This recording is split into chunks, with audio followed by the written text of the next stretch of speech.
सरकार इससे ज्यादा ये क्या करे। लेकिन इसकी किसान की फसल को उनसे देखना है, रण होगा जीवन या मरण। बाहर से आए हुए साथी हमारी भारतीय किसान यूनियन, आप लोगों ने आज से 2 साल पहले भी देखा था किस तरह से हमारे जो देश के किसान हैं उन्होंने किस तरह से पूरे देश भर के अंदर रोडों पर आकर धरना प्रदर्शन किए थे और किस तरह से एक बार फिर इस सरकार ने वादा खिलाफी करने का काम किया। जो एक ये कहा था एमएसपी का जो हक किसानों को दिया जाएगा, हम देख रहे हैं कि उस बात से भी ये लोग अब पलट चुके हैं। तो कहीं ना कहीं मुझे लगता है सरकार को अपने जो उन्होंने वादे जितने भी किसानों से किए थे उनको पूरा करना चाहिए। और मुझे लगता है कहीं ना कहीं ये बड़े ही दुर्भाग्य की बात है कि देश का हमारा जो अन्नदाता है उसको इस तरह से सड़कों पे बैठ के धरने करने पड़ रहे हैं। आज से पहले हमने कभी ऐसी दृश्य नहीं देखा कि आज आप देखिए हमारे अन्नदाता को, जब हम सब लोगों का जिसको पेट भरता है उसको अपने हकों के लिए और अपने वाजिब हकों के लिए धरने पे बैठना पड़े, ये बड़ी दुख की बात है।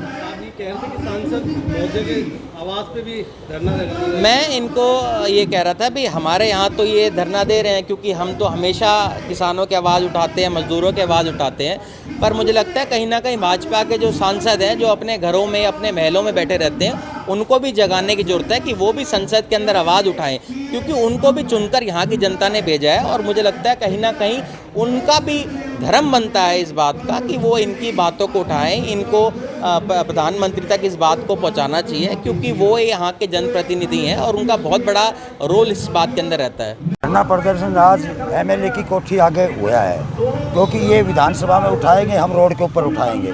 और आज एक दिन का यहाँ है, कल हम बावड़ में जो बनवारी मंत्री है उसके जाएंगे। यहाँ इसलिए करा कि हम गांव-गांव में प्रचार कर चुके थे, इसलिए यहाँ हम इकट्ठे हुए और कल हम वहाँ जाएंगे।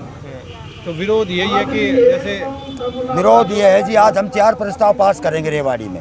पहला प्रस्ताव है जुमला मालकिन का, दूसरा प्रस्ताव जो हमारा बीमा नहीं है उसका, और तीसरा प्रस्ताव है जो ये इलाका में जो खंबे गड़ रहे हैं, परली साइड में खंभों का पैसा लेते हैं, इस साइड फ्री में काटते हैं। और चौथा हमारा पॉइंट है जो 7 एकड़ ज़मीन का 82 करोड़ रुपया जो खड़िया साइड है उसको किसानों को दिवा के मानेंगे।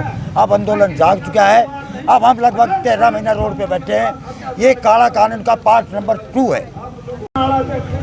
नहीं मानना तो इन्हें है नहीं, अब तक भी नहीं माने हैं। अगर ये कह रहे हैं ना कृषि कानून ये वापस ले लिए, नहीं कोई वापस नहीं हुआ है।